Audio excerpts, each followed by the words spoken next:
And that's defined in the Black's Law Dictionary, Volume 4. Oh, I think they're going in Volume 6 now. Uh-oh. Come on, which volume? Here's the language. He knows it. He knows Man! it. Shoot. Yes, hi, hello. This is Brittany Stevenson. I just spoke with you a little bit ago. And you had put... Okay. You put me through to a meeting with a Judge Petrie, is that right? We added you to the hearing, yeah. Okay. Well, the thing is, he hung up on me, so I just need to report back to you that the case is dismissed. You see, I asked for his oath and bond, which he's bound to by law, you see, to give me. So... What's the KRS that requires him to give you that? I'm sorry, do what? What's the KRS that requires him to give you his oath and bond? Well, is that not your job description, ma'am? Shouldn't you know that? Yes or no? No, because no. Oh, no, it's not? Is this the courthouse? No. It's not? Yes. Do you work for the court? Do you work for the law? I mean, does he know the law? Because I don't even know him, actually, because he won't let me see his oath and bond. So, actually what's happened here... Required. That's why I asked you what KRS requires him to do that. Oh. Because we're talking about equity, ma'am. We're talking about property in this hearing, whether in the division of in this family court. So we need to have the credentials when we're talking about equity, so we know that all parties involved have the authorization, okay, to arbitrate equity. That's all we're trying to do. We're ready to settle this matter. That's what we're interested in settling. It's been settled. No, it has. If it was settled, man, we wouldn't have had this hearing today. How can they settle that when there's no consent to the commission? And see, there's no commission in the matter here, ma'am, because they haven't been able to get one. There's no consent to the commission, so this case is dismissed. But we are interested in settling this. We really want to settle this. Buckle up, guys, because this hearing starts with pure chaos. Mr. Harris pops up on Zoom while driving. Yes, driving. He casually asks for a 2 to 4 week adjournment like nothing's wrong. But the judge immediately calls him out for driving without a license, which is already a massive red flag. You can almost hear the disbelief in the room. His excuse? He claims he needs time for some important reason, but his tone makes it sound like he's in control here. The judge, however, is having none of it. Right from the start, the balance of power is being tested. And that's what we'd like to do, is if we can get the credentials to show where there's authorization to settle in arbitration, we would like to come back to the table and bring settlement. Okay, we don't want to come and argue or anything of that nature. We just want to get all the facts out on the table so we can bring a settlement. Yeah. That's all. We're out on the table. No, ma'am. All those pleadings, I have never received an oath and bond from Mr. Petrie. Never. Now, see, ma'am, all those pleadings are hearsay. I asked you, Ms. Stevenson. I have never received an oath or a bond has never been received. What requires him to do that? U.S. Code Title. To do that? It's in U.S. Code Title 18. It's in U.S. Code Title 14. It's in U.S. Code Title 15. You'll find it in U.S. Code Title 12. Okay, this is your code. This is the code that the government established, and this is the code that the government must follow the guideline in order to continue to do their job. This is it. So, besides the point, I mean, we are interested in settling this matter. Both parties involved are interested in just getting this settled so both parties can move on with their lives. Mr. Petrie, we would just like to make sure he is authorized. I've never seen this man's credentials, okay? This man has not seen my credentials. I agree with that. We agree with, if everybody wants to bring the credentials to the table, we want to settle. Yeah, there's no seal on any of this paperwork, ma'am. None. It's all fraudulent. Every bit of it. There's not one seal. My signature is not on anything. They have nothing. These people have destroyed my entire life and my children's life, and I'm not going away. And everybody's name that's been put on any of my paperwork, I promise you, I am going to sue on a personal manner. Okay, every single person I've spoken to texted with, emailed with, been in any hearing with, I will be coming to the table with to settle with. Because y'all picked this fight. I'm just finishing it. Do you understand? And that's... Do you understand? You've not been in any hearings, Miss Stevens. You are correct. so right. You're correct. That's why we're here talking with you here, ma'am. Yeah. Look, the court clerk kind of is the banker of the court. We know there's bonds here, okay?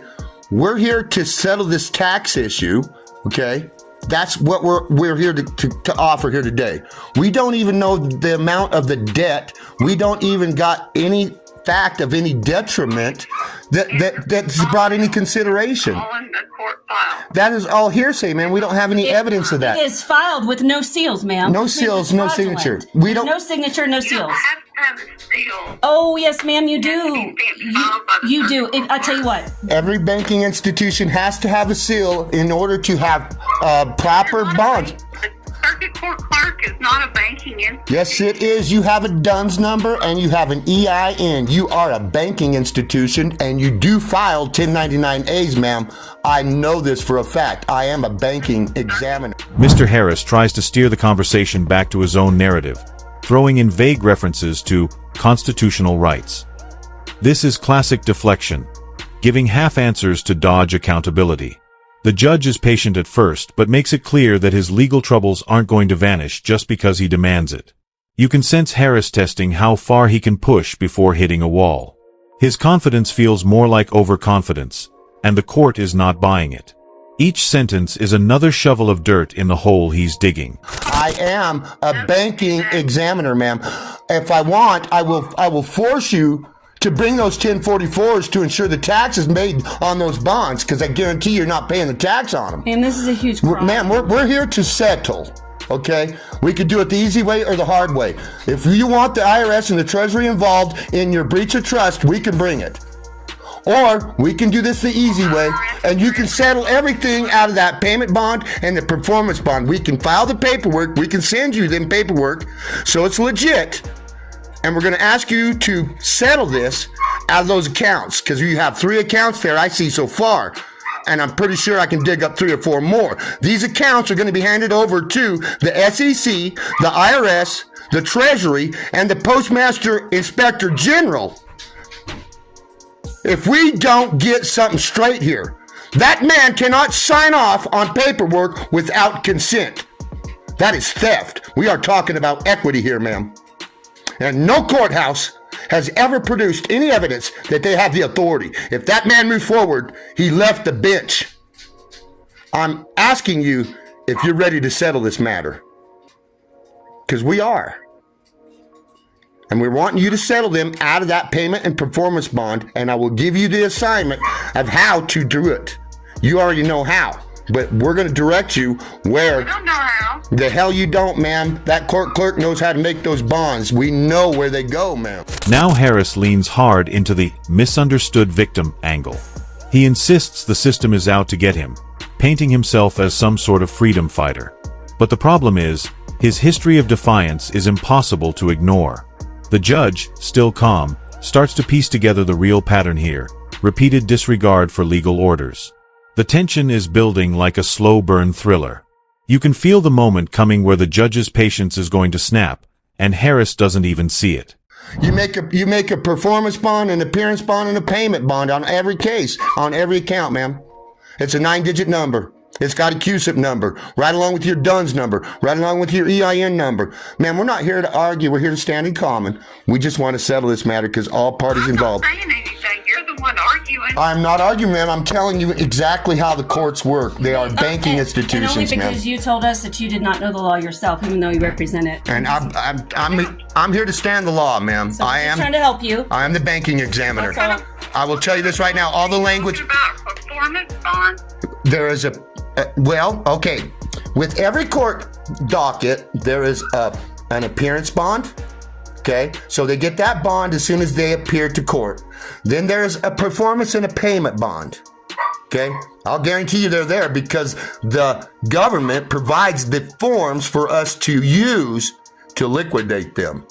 And the comptroller told us to bring them to you.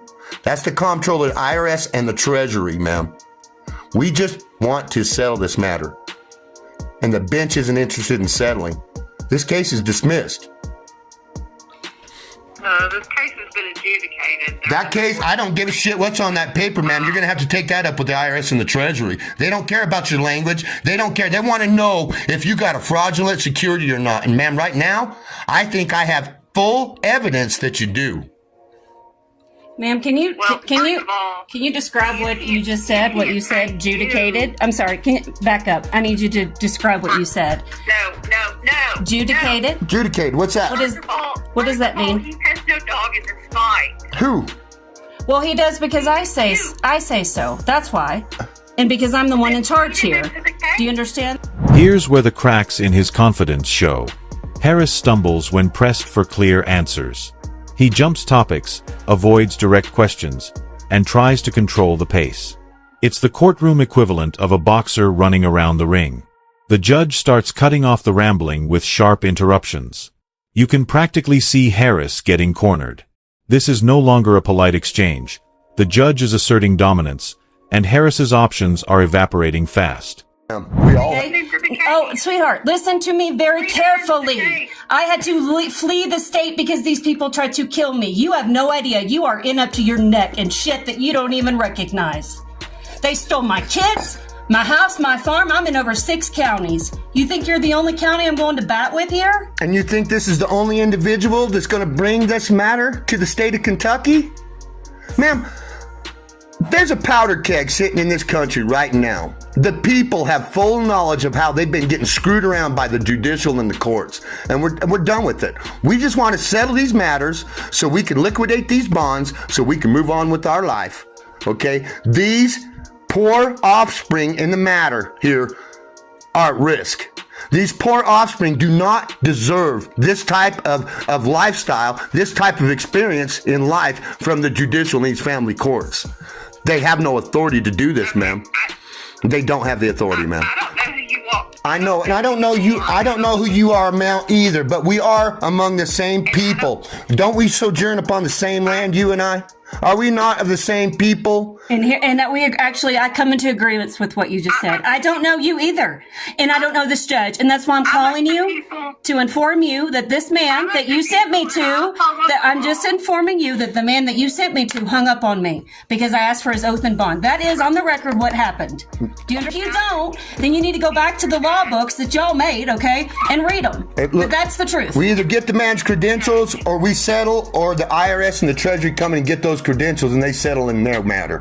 And I'll guarantee you, ma'am, I don't think that district attorney wants to pull out those 1044s. I will promise you that. And I think you know very well what I'm talking about. Do you think that? We don't have a district attorney. The hell you don't. We don't have a district attorney. Ma'am, do you have a county attorney? Hell, we don't. Do you have a county attorney? We have a county attorney. Okay, there's Commonwealth attorney. Okay, now, so where was that filed? Where's that filed? I was filed in my county. Hello, there's boom. DA Elkinson. I know, he's on the list. Guess what? So are you. All of it. Come on, ma'am. We are of the people in this land here, ma'am.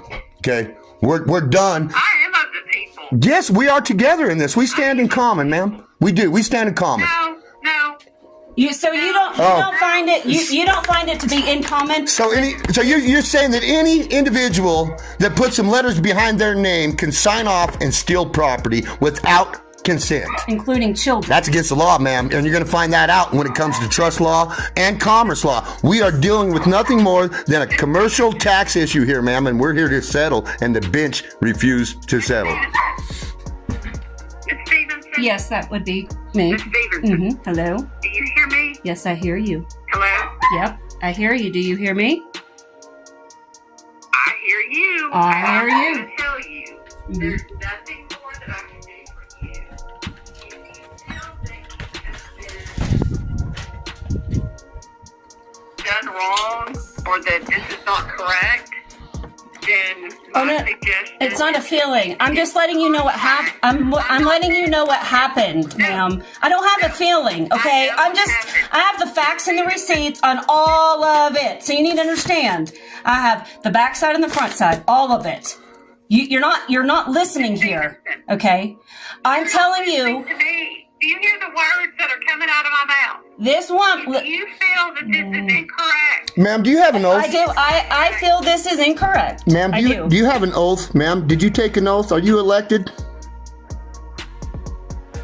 Ms. Stevenson, if you feel that this is not correct, you need to retain a... Ma'am, I have the right to defend myself. do you have an oath? It is my unalienable right. You've crossed all of them. Next. What's your next question? Do you have an oath, ma'am? Okay. What's your next I question? have a question. All right. Well, guess what? I'm the one taking question. I'm the one here that's letting you know the facts, ma'am. This is what's happened. I have all my receipts. I've spent 3 years inside of this, and we have it all. You have an opportunity right now to do the right thing before God and everybody else, to do the right thing. Okay, you know what the right thing is. I am the messenger. I'm just telling you what happened. Ma'am, what we'd like right here is if we could get all the information on how many counts that we're going to need to address here, so that we can liquidate these accounts and finalize this deal.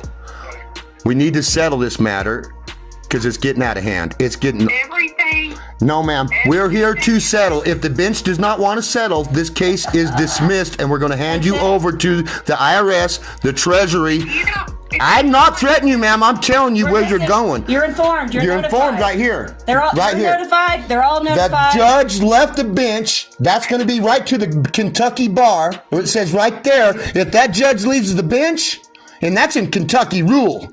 If that judge leaves the bench, that case is dismissed. And actually, ma'am, it's already been That's three times. That's 3 times in this case. In these accounts, the judges have left the bench. It's actually the 4th. There's 4 right there. We have the Things get more desperate. Harris tosses out accusations about unfair treatment, but without any evidence, it's just noise. The judge, clearly unimpressed, counters every claim with cold, procedural facts. Each rebuttal is like a hammer strike, flattening Harris's attempts to twist the narrative. You can feel the walls closing in on him. His bravado is starting to sound hollow, like a performer forgetting his lines mid-show. The reality check is hitting hard. We're telling you, so you are notified, and this is recorded, that we're here to settle. You're recording me? You're recording me. You're recording me without my permission? You are. Everything's recorded, man. We're talking on recording devices, okay? How do you know the government's not recording you? How can you guarantee me that you are not recording me either? All courthouse lines are recorded, ma'am. Oh, I know that for a fact. But anyways, but Courthouse line. but all courthouse lines are recorded. What gives you the authority to record me without my consent? this isn't the court. Wait a minute. She just admitted this is not the courthouse line. So, ma'am, which is exactly why we need your oath and bond. Same with the judge, because we don't even know who you are. Ma'am, come on. Do you see this? So that's the thing. Okay, So, we don't know who you people are. So you guys, you don't have. What number are you called? So just re-identify yourself. Start over. Start from the beginning. Okay. Who are you? Who are you? Who do you work for?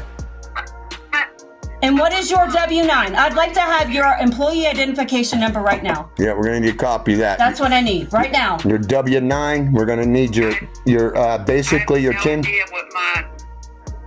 have no idea what my employee number is. Ma'am, that court has an EIN number, a tax identification number, okay? An employee identification. This is where the shift happens. The judge stops entertaining any more excuses and locks in on the key issue: repeated violations. There's no escape hatch here, and Harris knows it. His tone changes slightly, less cocky, more defensive. But it's too late. The judge has the momentum now. The mood in the virtual courtroom turns icy, like everyone knows the verdict before it's spoken. It's a slow, calculated dismantling of Harris's defense. Administrative office of the court. Listen, I'm sorry. We're getting nowhere in this conversation. I know, ma'am, because you are failing to recognize that you have a duty to do, and you've been neglecting your duty. That's what we're trying to find out. How come we can't move forward with this? How come you keep holding this up? How come you do not want to settle this? We're calling. We want to settle. Okay, so the judge doesn't have the authorization, ma'am. You do. You have the authorization. You have more power than he does. You got more authority than the judge. You do. Yes, The you court do. does. You're the court clerk. You're the banker. Your signature's more powerful than the judge. Want me to tell you? Look, man. Who's the court clerk? So we're not even talking to the right person? We're not even talking to the right person to even settle then, are we? Perfect. This is beautiful. Oh my goodness. Well, can we talk to your supervisor so we can settle this? Can we get back to the beginning here? Who's who? Who's who? We need look. Are you the court clerk? Can you settle this here today? Is this Martha?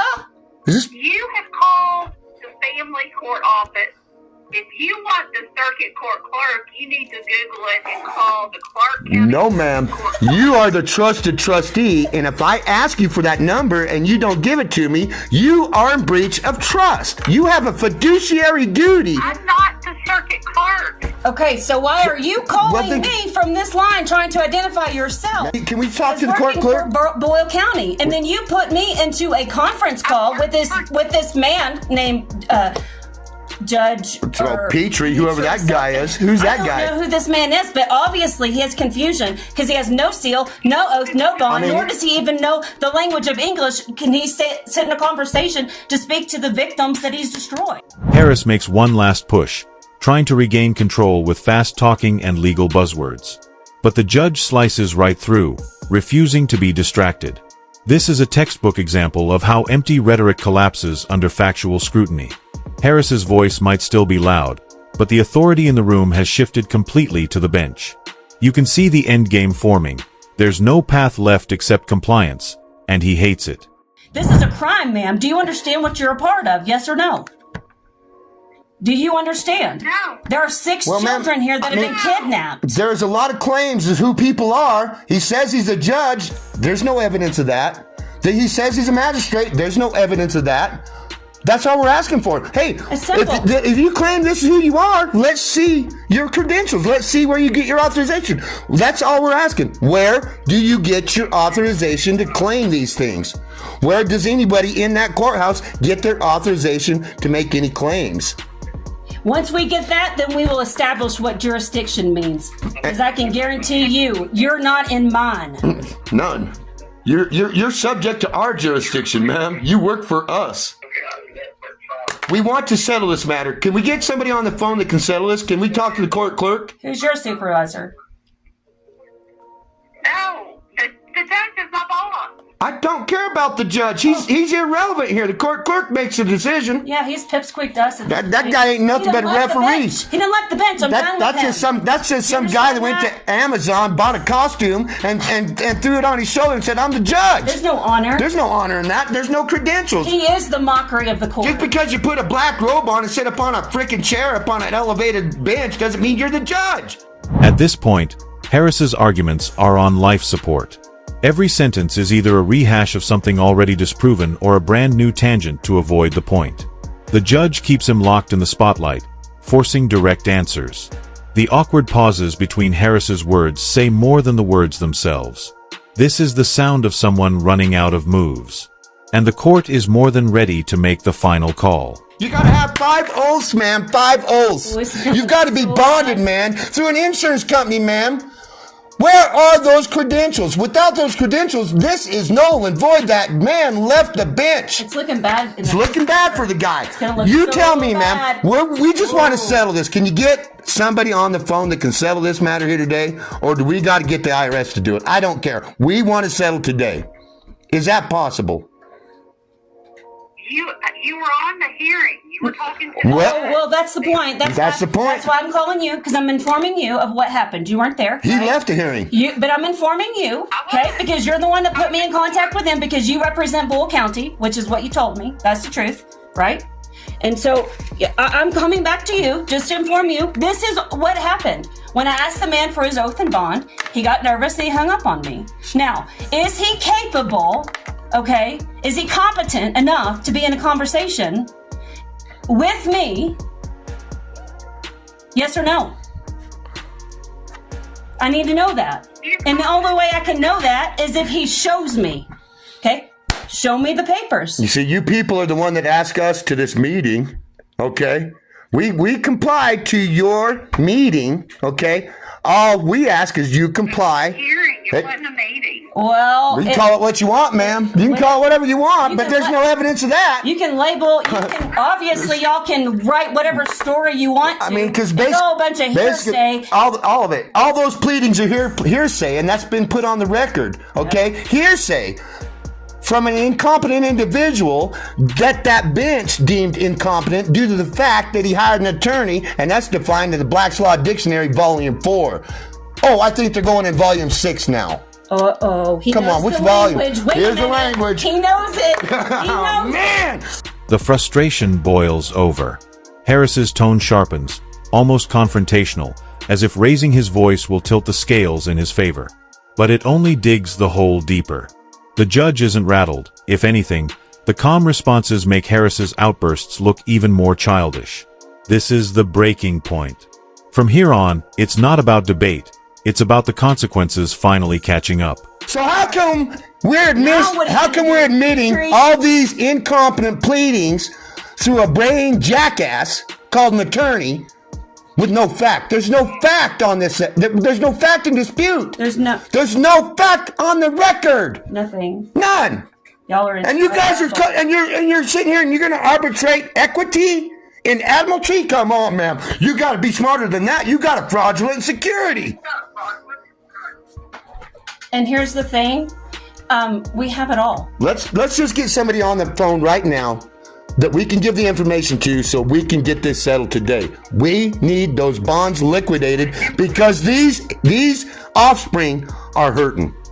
They deserve better than this, ma'am. And if you claim to be doing this in the best interest of them offspring, then you're going to settle today. We need your supervisor. Ma'am, here's where we're at, okay?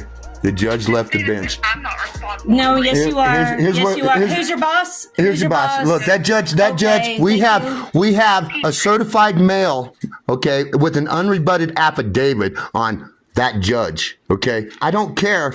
We're done asking questions. We're here to settle. If he does not want to settle, we've already got chain of custody on his ass. Okay, he's already admitted that he committed crime. We have an unrebutted affidavit. Here comes the hammer. The judge lays down a ruling that leaves no room for misinterpretation. Harris's earlier swagger is gone, replaced by a muted, almost stunned silence. This is the price of playing games with the court. The system doesn't bend just because you shout at it. The ruling feels like a door slamming shut, and everyone knows it. The mood is final. Okay, we're talking about commerce, okay, and a commercial tax.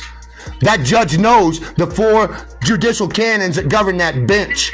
Okay, that man went out his conduct. I don't care, ma'am. Get us your supervisor so we can settle. Or if we're not going to settle, we're done. Okay, Ms. Stevenson. Yes, I want you to give the judge this one. I just want you to give the judge this one message. I don't need any of your statements any further, okay? I'm done with you, okay? You just need to let him know this. Okay. All right? Okay, ready? Have a good day. The jig is up. Let him know that. Okay? The jig is up. Have a good day if you're feeling this. Goodbye. So no settlement, no case. She hung up. Even in defeat, Harris tries to slip in a few last remarks, but the judge has mentally moved on. The case is no longer about his theatrics. It's about enforcing the law. The control he thought he had was an illusion, shattered in minutes. Watching him grasp at what's left is almost awkward, like seeing someone keep talking after the mic is cut. The performance is over.